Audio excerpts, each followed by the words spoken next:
Mesdames, Messieurs, bienvenue à cette édition, le sommaire. Au Bénin se tient la 5e édition du Forum international de la démocratie participative. Lancé ce jeudi 8 août, l'événement accueille 800 participants. Retour dans cette édition sur le lancement officiel. La Vierge Marie, Mère du Christ, est célébrée par l'Église catholique sous plusieurs formes. Et le curé d'une paroisse de Cotonou en parle dans cette édition. Au Venezuela, l'opposant González rejette la convocation de la Cour suprême de peur d'être arrêté. Des précisions dans cette édition.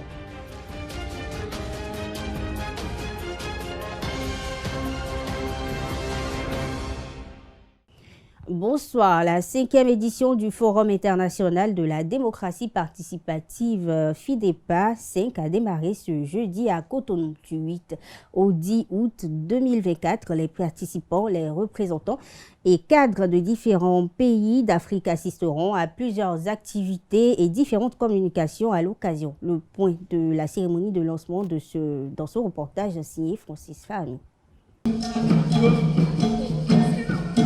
C'est dans cette ambiance qu'a démarré le 5e Forum international de la démocratie participative en Afrique, FIDEPA 5. Une 5e édition au cours de laquelle les différents participants vibreront au rythme de la ville de Cotonou. Nous vivons une époque marquée par des crises multiples et complexes, crises géopolitiques, économiques et des transitions diverses.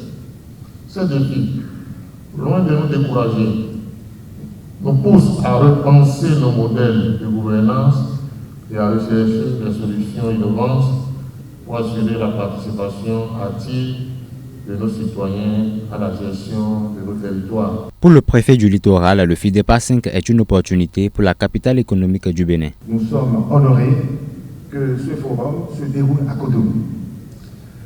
D'une part, pour saluer les progrès que nous avons faits pour transfigurer notre capitale, mais également parce que si de tels forums ou forats ont lieu à Cotonou, c'est que Cotonou est une grande belle ville où il y a un bouillon de culture, ce qui justifie le parterre intellectuel de sachants ici pour animer ce forum que je nous souhaite fructueux, laborieux et plein de réussite. Occasion pour le garde des Sceaux de relever l'importance de la démocratie participative. Il faut le dire qu'elle permet essentiellement de consolider l'intérêt général et d'apporter un peu une meilleure prise en compte des aspirations, une meilleure prise en compte des observations, des demandes des populations, des demandes à l'ensemble de la gouvernance.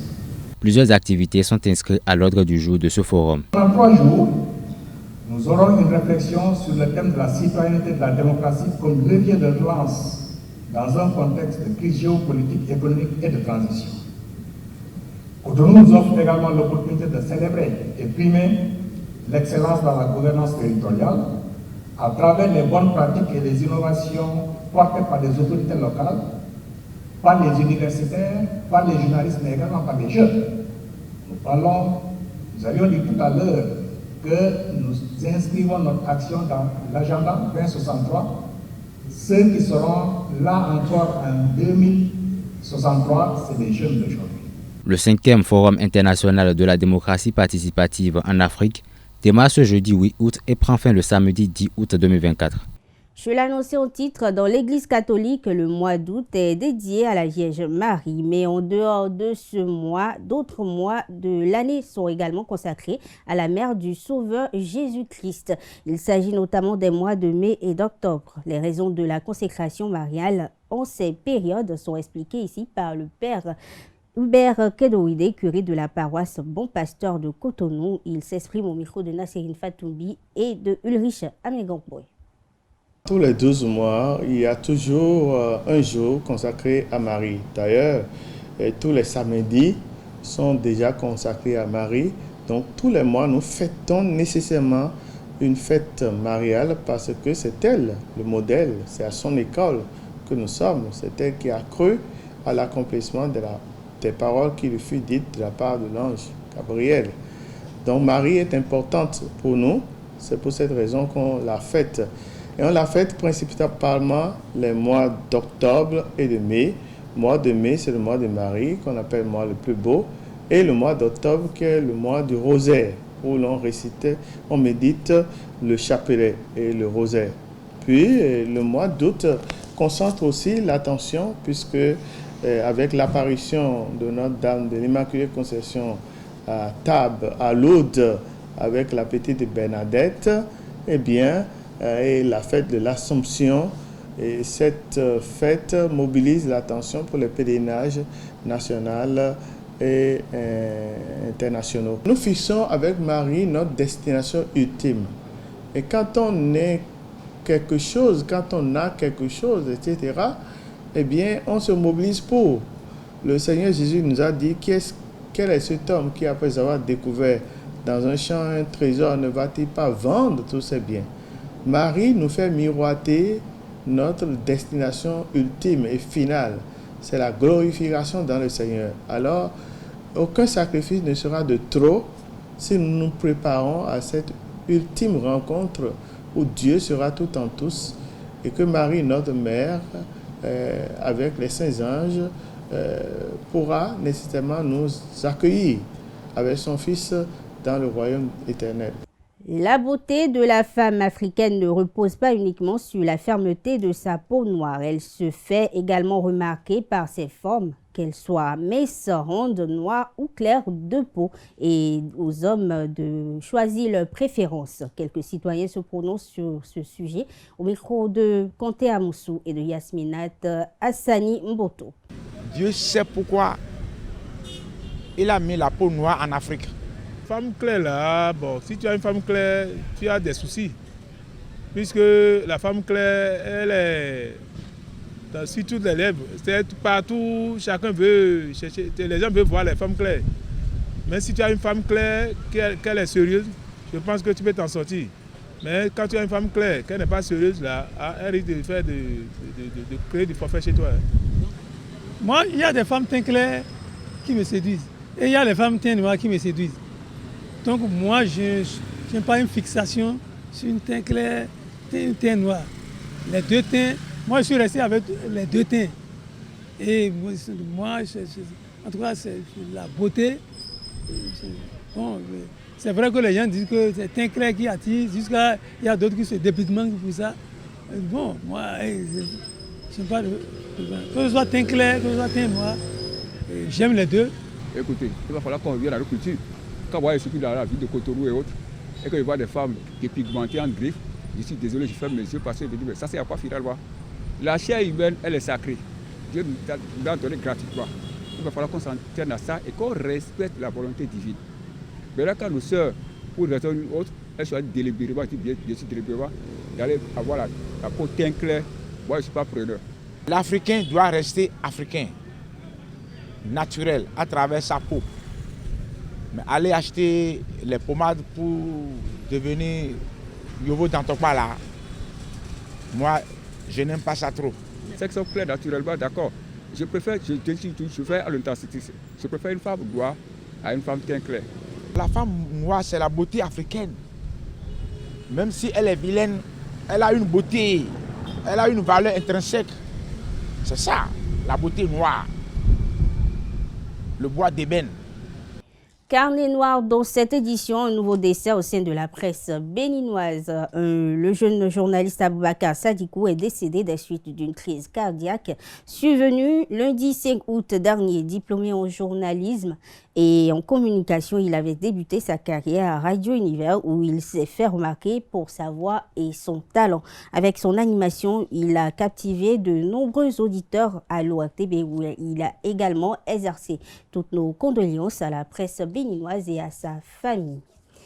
Inter, dans cette édition, ce jeudi 8 août, au moins 5 civils ont péri dans des frappes russes dans plusieurs régions d'Ukraine. Les autorités l'ont annoncé en pleine incursion des troupes de Kiev en Russie. Terminons ces actualités hors de nos frontières par le Venezuela. Le candidat d'opposition Edmundo González a rejeté la convocation de la Cour suprême de peur d'être arrêté. Si je me rends au tribunal suprême de justice, je serai complètement vulnérable. C'est ainsi que ce mercredi, le mercredi 7 août, Edmundo González a justifié son absence à la convocation de la haute instance de justice du Venezuela, qui se charge actuellement de contrôler le processus électoral du 28 juillet. Dans une lettre publiée sur le réseau social X, l'ancien candidat a ajouté qu'il risquerait non seulement sa liberté, mais également la volonté du peuple vénézuélien. L'opposition affirme quant à elle avoir gagné de loin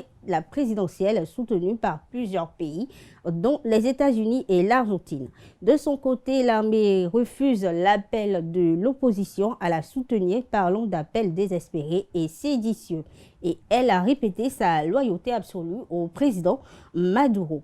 Sport dans cette édition. Depuis son arrivée en 2021 à la tête de la Fédération béninoise de boxe, Pierre-Léonard Révy et son équipe travaillent à redorer le blason du noble art. Pour un retour au premier de cette discipline, le président Révy a saisi l'occasion de l'ouverture des travaux du Conseil fédéral 2023 pour faire un plaidoyer à l'endroit du ministre des Sports. Notre commission, excusez-moi, qui ne va pas vous charger, ce ne sera pas un poids, c'est de dire au ministre Dato toute notre satisfaction de la manière dont il gouverne aujourd'hui, comme si depuis là où il était, il faisait déjà un plan pour le sport béninois. Je m'en veux pour preuve l'installation d'une équipe mixte, fédération et ministère, pour discuter de plus amplement du devenir de la boxe. Dites-lui que la boxe est un sport qui doit être mieux placé, qui doit être mieux considéré. C'est le sport le plus difficile parce qu'il n'est pas permis à tout le monde de donner son visage à frapper. Pardon, rappelez ça au ministre. Rappelez-lui, s'il vous plaît, que dans ce pays, la discipline qui fait déplacer du monde, à part le football, s'appelle la boxe anglaise. Pardon, dites au ministre que les athlètes, les entraîneurs, les dirigeants de clubs de chez nous sont les plus pauvres parmi toutes les autres disciplines. Parce que peut-être que nous, on n'a pas le droit d'être, je peux dire, désigné comme fédération PAG. Nous en avions entendu parler. Nous voulons être parmi les fédérations PAG parce que les fédérations PAG ne donnent pas leur visage à combattre, à battre. Nous voulons faire de manière à ce que le ministre vraiment nous aide. De manière, je vais dire, à ce que nos clubs puissent obtenir aussi des subventions à l'image des clubs de football, parce que nos championnats vont commencer par devenir linéaires d'ici, plaise à Dieu, l'an 2025. Et ils ont besoin de moyens pour préparer ces voyages. Ils ont besoin de moyens pour aller à Parakou, pour aller à Natitengo, pour aller à Lokossa, etc. Franchement, vous êtes notre porte-parole et nous allons courir, demander au Tout-Puissant de vous bénir, tel qu'il vous bénissait déjà quand vous étiez dans le football. Voyez-vous, parce que vous êtes une personne bénie. Nous allons profiter de votre bénédiction ou de vos bénédictions pour qu'à travers vous, il y ait assez de changements sur le plan environnemental au niveau de la boxe. Je voudrais m'en arrêter là. Je vous remercie. En réponse à ce cri de cœur du patron de la boxe anglaise au Bénin, le directeur du sport d'élite Bonaventure Kofi Kodia rassure les acteurs sur la volonté du ministre d'accompagner la renaissance du noble art. Monsieur le Président, le message est bien reçu. Mais il faut reconnaître qu'un travail formidable est abattu aujourd'hui. On a mis fin à beaucoup de choses. Aujourd'hui, je crois que c'est corrigé. Au ministère, nous prenons en charge les compétitions officielles des fédérations. Ou bien, nous prenons en charge les compétitions officielles. Très bien, je voudrais adresser en même temps en présence du représentant du ministre que grâce au ministère, désormais, nous allons participer au championnat d'Afrique de boxe à Kinshasa, en RDC. Tout en charge, tout. J'ai parlé billets d'avion, hébergement et tout en charge de l'État à travers ces cadres-là que nous allons avoir. Et ça, c'est l'œuvre du gouvernement, du ministre Dato. Absolument. Voilà, puisqu'on ne faisait pas ça avant. Non. Vous reconnaissez cela, non? Absolument. Donc un effort est fait aujourd'hui. Parce que nous voulons progresser. Nous voulons que la boxe béninoise se développe davantage pour que nous ayons plus de champions d'Afrique. Et pourquoi pas champions du monde. Monsieur le Président, je crois que la balle est dans ton camp. Il faut mettre tous les acteurs au travail, dans la paix, et organiser régulièrement les championnats. Et je crois que nous aurons les résultats. Mesdames, Messieurs, ici prend fait cette édition. Merci de l'avoir suivi. Très bonne soirée à toutes et à tous.